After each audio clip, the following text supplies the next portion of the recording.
हाय दोस्तों, super math के class में आप लोगों का स्वागत है।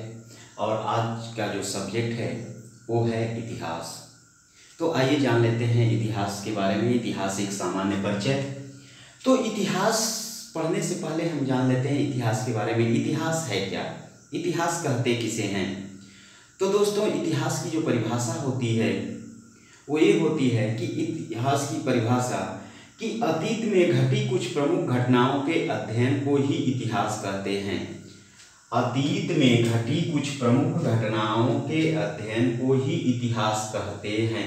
सभी घटनाएं ऐतिहासिक नहीं होती हैं, प्रमुख घटनाएं ही ऐतिहासिक होती हैं। ठीक, तो इसीलिए इसकी परिभाषा जो दी गई है कि अतीत में घटी कुछ प्रमुख घटनाओं के अध्ययन को ही क्या बोलते हैं, इतिहास बोलते हैं। इतिहास का पिता किसे कहते हैं? तो इतिहास का जो पिता है वो है हेरोडोटस। इतिहास के जो पिता हैं वो है हेरोडोटस। और हेरोडोटस ने एक पुस्तक लिखी थी जिसका नाम था, इनकी जो पुस्तक थी उस पुस्तक का नाम था हिस्टोरिका। पुस्तक का जो नाम था वो था हिस्टोरिका।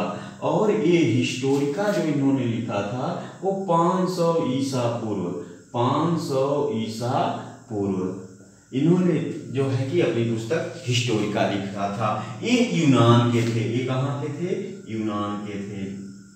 ठीक ना। और मानचित्र पर सर्वप्रथम देशांतर रेखा खींचने का प्रयास इतिहास के पिता हेरोडोटस ने ही किया था। तो एक चीज भूगोल से भी जान लीजिए। इसके बाद जो है कि इतिहास जो आज हम पढ़ रहे हैं इसको अध्ययन शास्त्र के रूप में किसने स्थापित किया?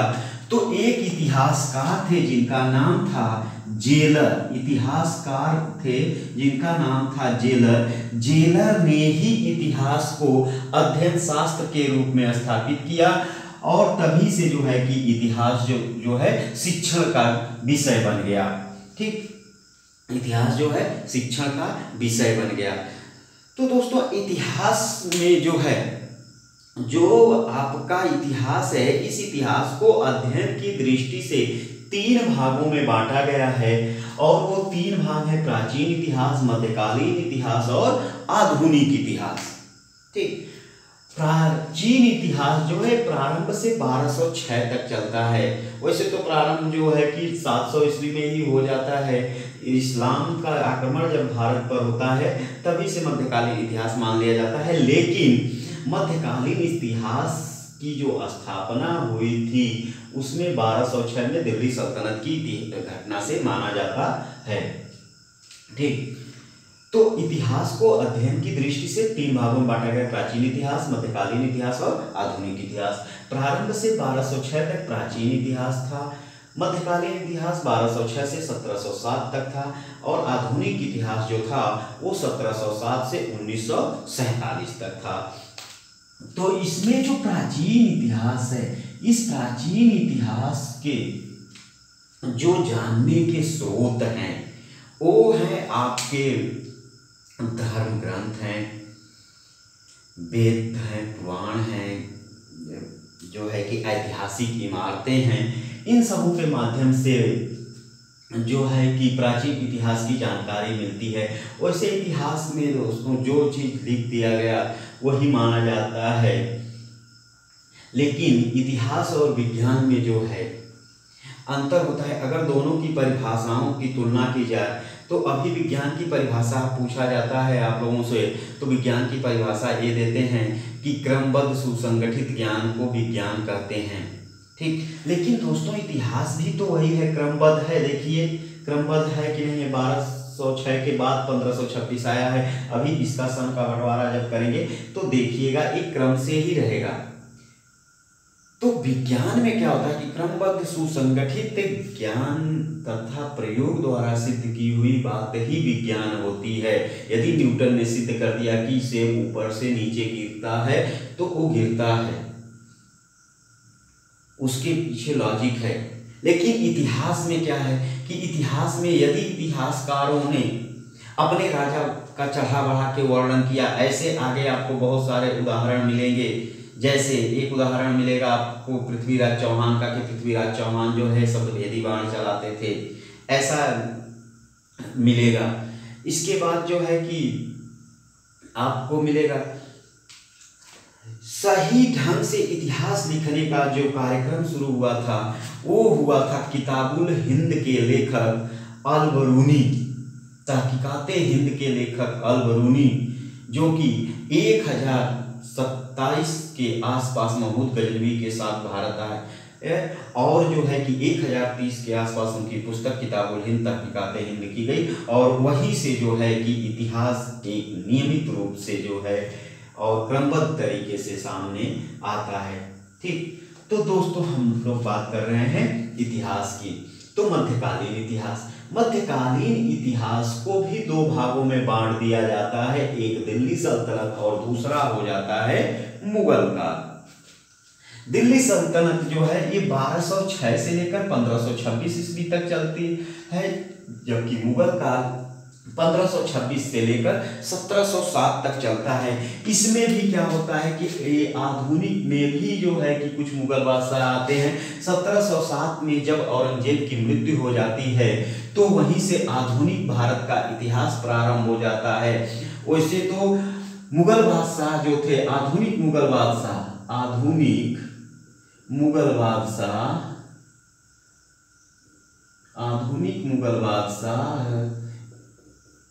ये 1857 तक रहते हैं, 1857 तक। 1857 की क्रांति में अंतिम मुगल बादशाह बहादुर शाह जफर या बहादुर शाह द्वितीय, जफर नाम की वो कविताएं लिखता था, इसलिए उसे जो है कि बहादुर शाह जफर की उपमा दी गई। उसका नाम था बहादुर शाह द्वितीय। बहादुर शाह द्वितीय को अंग्रेजों ने हुमायूं के मकबरे से कैद कर लिया और उसे जो है रंगून भेज दिया। इस प्रकार से अंतिम मुगल बादशाह जो था वो था बहादुर शाह द्वितीय या जफर। ठीक, तो दिल्ली सल्तनत जो है 1206 से 1526 ईस्वी तक, इस दिल्ली सल्तनत में कुल 5 वंश हुए थे और ये 5 वंश 320 वर्षों तक शासन किया था। यदि हम 1526 से 1206 घटा दें तो 320 आएगा, और 320 वर्षों में कुल 5 वंशों ने शासन किया था, और वो 5 वंश ये हैं, उनके संस्थापक और उसके अंतिम शासक। ये बहुत इंपॉर्टेंट है दोस्तों, और संक्षेप में ट्रिक द्वारा आपको हम बता देंगे कैसे याद करना है। समझ लीजिए, कुल 5 वंश हुए। पहला वंश जो था वो था गुलाम वंश, और गुलाम वंश का जो संस्थापक था वो था कुतुबुद्दीन ऐबक, और गुलाम वंश का जो अंतिम शासक था वो था शमसुद्दीन कैमुअर्स। इसके बाद दूसरा वंश जो आता है वो खिलजी वंश आता है। खिलजी वंश का जो संस्थापक था वो था जलालुद्दीन फिरोज खिलजी, और खिलजी वंश का अंतिम शासक था खुसरो शाह। इसके बाद आता है तुगलक वंश। तुगलक वंश का जो शासक था गयासुद्दीन तुगलक था, और इसका अंतिम शासक जो था वो था महमूद। इसके बाद आता है सैयद वंश। सैयद वंश का जो संस्थापक था वो था खिजर खां, और सैयद वंश का अंतिम शासक था अलाउद्दीन आलम शाह। इसके बाद दिल्ली सल्तनत का जो अंतिम वंश था उस वंश का नाम था लोधी वंश, और लोधी वंश का संस्थापक था बहलोल लोधी, और इसका अंतिम शासक जो था वो था इब्राहिम लोधी। इसी इब्राहिम लोधी को पानीपत के प्रथम युद्ध में 1526 में जो है कि बाबर ने हरा दिया, और भारत में एक नए वंश की स्थापना किया जिस वंश का नाम था मुगल वंश। यही दिल्ली सल्तनत का अंत हो जाता है 1526 ईस्वी में, और उसके बाद एक नए वंश की स्थापना होती है जिस वंश का नाम था मुगल वंश। ठीक, तो अब हम समझ लेते हैं गुलाम वंश। गुलाम वंश की जो शुरुआत होती है ये होती है 1206। 1206 में जो है गुलाम वंश या दास वंश या मामूलक वंश, इसको कई नामों से जाना जाता है। इस गुलाम वंश की स्थापना जो है कुतुबुद्दीन ऐबक ने किया था। कुतुबुद्दीन ऐबक जो था वो गुलाम था मोहम्मद गौरी का गुलाम था, इसलिए यह जो है अपने वंश का नाम जो रखा वो गुलाम रखा था। ठीक, गुलाम वंश। तो गुलाम वंश की स्थापना कहाँ होती है? लाहौर में होती है। कौन करता है? तो कुतुबुद्दीन ऐबक। और ये गुलाम वंश जो है यह कब तक चलता है, तो 1206 से 1290 ईस्वी तक, 1206 से 1290 ईस्वी तक। तो एक आप दिल्ली सल्तनत का मोबाइल नंबर याद कर लीजिए और इसी से मोबाइल नंबर से आप सभी वंश याद कर लेंगे। 84 30 94 37 75। ये दोस्तों 10 अंक हो गया और ये एक तरह से मोबाइल नंबर हो गया। ठीक, 84 30 94 37 75। अब जो है कि इस 1206 में गुलाम वंश की स्थापना होती है और गुलाम वंश कितने वर्षों तक शासन करता है, तो 84 वर्षों तक। तो अब इस 1206 में यदि हम 84 जोड़ देंगे तो ये हो जाएगा 1290। तो गुलाम वंश 1206 से 1290। इसके बाद दूसरा वंश आता है खिलजी, ये 30, तो 30 वर्ष। तो 1290 में 30 जोड़ देंगे हम तो ये आ जाएगा कितना, 1290 प्लस 30, तो ये आ जाएगा 1320। तो दोस्तों खिलजी वंश कब तक हो गया, 1290 से 1320। इसके बाद दिल्ली सल्तनत में सबसे अधिक वर्षों तक किसने शासन किया, तो तुगलक वंश। देखिए इसमें सबसे बड़ी संख्या कौन सी है, 94। तो 94 वर्षों तक तुगलक वंश ने शासन किया था। तो अब तुगलक वंश जो है कब से कब तक शासन किया था, तो 1320 में यदि हम 94 जोड़ देंगे तो ये आ जाएगा आपका तुगलक वंश। तो ये हो जाएगा 4 4 1 1 4 1414 1414।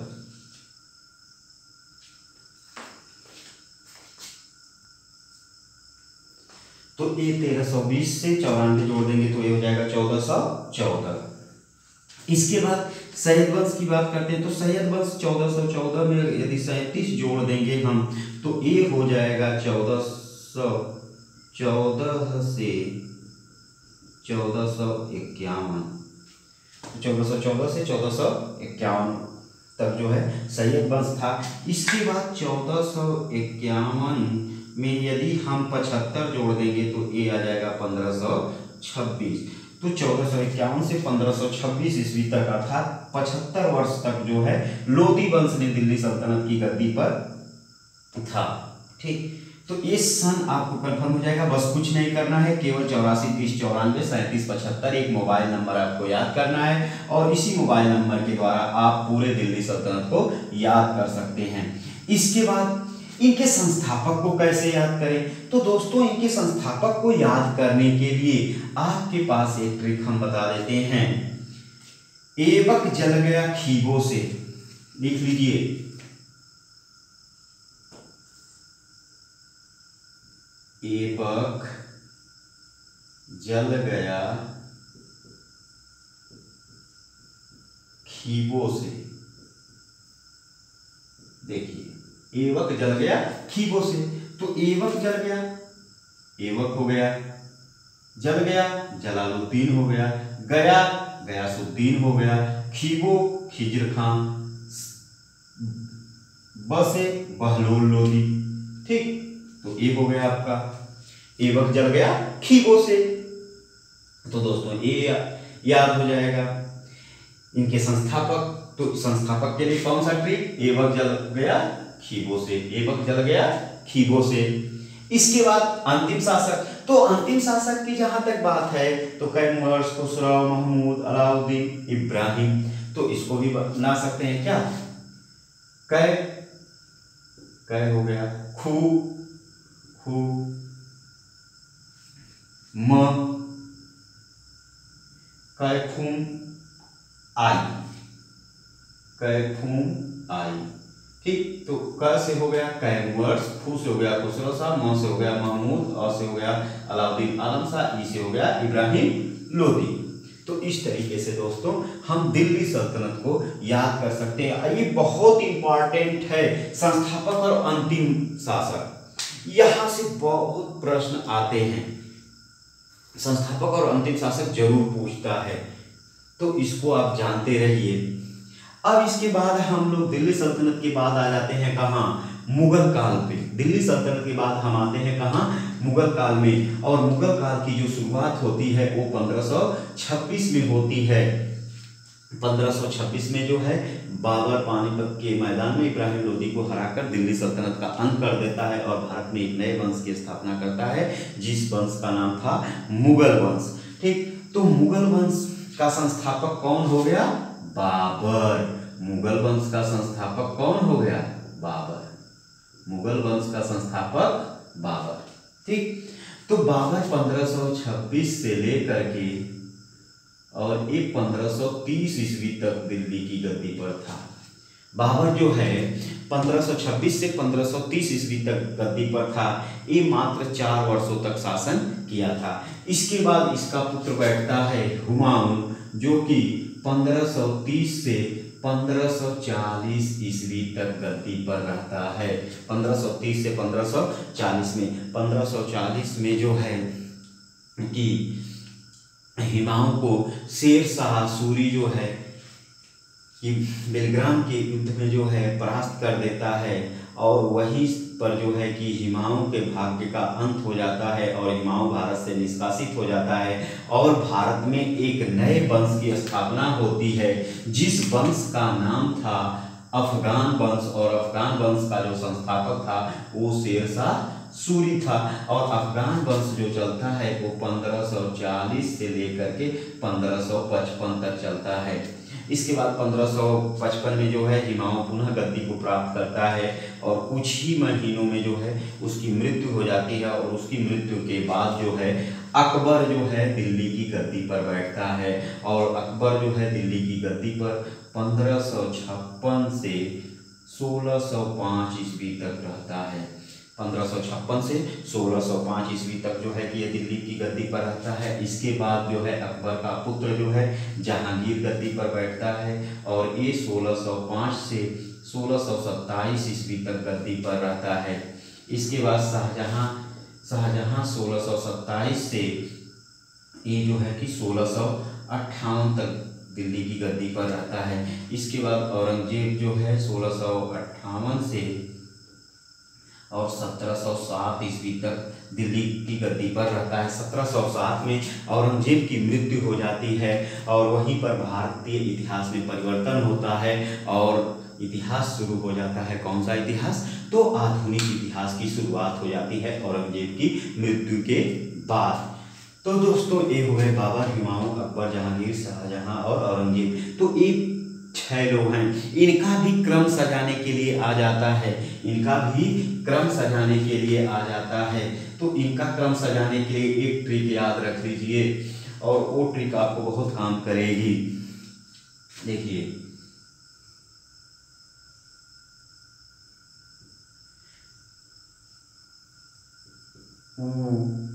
बहु आज सो, ऊ बहु आज सो। तो ऊ मतलब हो गया उमर शेख मिर्जा। देखिए इनका हम नाम नहीं लिए, आप जान लीजिए उमर शेख मिर्जा। उमर शेख मिर्जा, ये उमर शेख मिर्जा कौन थे? तो उमर शेख मिर्जा जो थे ये बाबर के पिता थे। उमर शेख मिर्जा कौन थे? बाबर के पिता थे। ठीक, ब से हो गया बाबर, ह से हो गया हुमायूं, अ से हो गया अकबर, ज से हो गया जहांगीर, स से हो गया शाहजहां और ओ से हो गया औरंगजेब। तो ऊ बहु आज सो, कोई सासू मां है और ये अपने बहू को कह रही हैं कि ऊ बहु आज सो। ठीक, तो इस ट्रिक के माध्यम से आप इनको याद कर लीजिएगा। एकदम क्रम कभी गलत ही नहीं होगा। ये क्रम जो है कि ऊ बहु आज सो से, ये क्रम कहीं पर भी लिखने के लिए आपको परीक्षाओं में आएगा। इस ट्रिक के माध्यम से आप इस क्रम को लिख लेंगे। ठीक, तो ये दोस्तों जो था ये इतिहास का जो है एक सामान्य परिचय था। और इस सामान्य परिचय के बाद दोस्तों एक एक चीज इतिहास का हम क्लियर कर देंगे इसी तरीके से ट्रिक के माध्यम से। बस आप जो है वीडियो को देखते रहिए, लाइक, सब्सक्राइब और शेयर करते रहिए। हम आपको एक जो है एकदम सटीक ला कर देंगे, जिससे कि आपको कोई कंफ्यूजन नहीं रहे। और इसके बाद जो हम लाएंगे वो लाएंगे इस्लाम का उदय, क्योंकि इतिहास जो है वो इस्लाम के ही इर्द गिर्द घूम रहा है। इसलिए सबसे जरूरी टॉपिक जो है आपको समझना है इस्लाम। आखिर इस्लाम कौन थे, अरबी कौन थे, तुर्की कौन थे, महमूद गजनवी कौन था, मोहम्मद गोरी कौन था, उस वहां से निकल करके ऐबक आया था, तो ऐबक कौन था। तो ये तमाम जानने के लिए आप जो है हमारे साथ, हमारे चैनल के साथ, सुपर मैथ के साथ बने रहिए। हम आपको इसी तरीके से वीडियो जो है प्रोवाइड करते रहेंगे, बस आप हमारा हौसला बढ़ाते रहिए। धन्यवाद।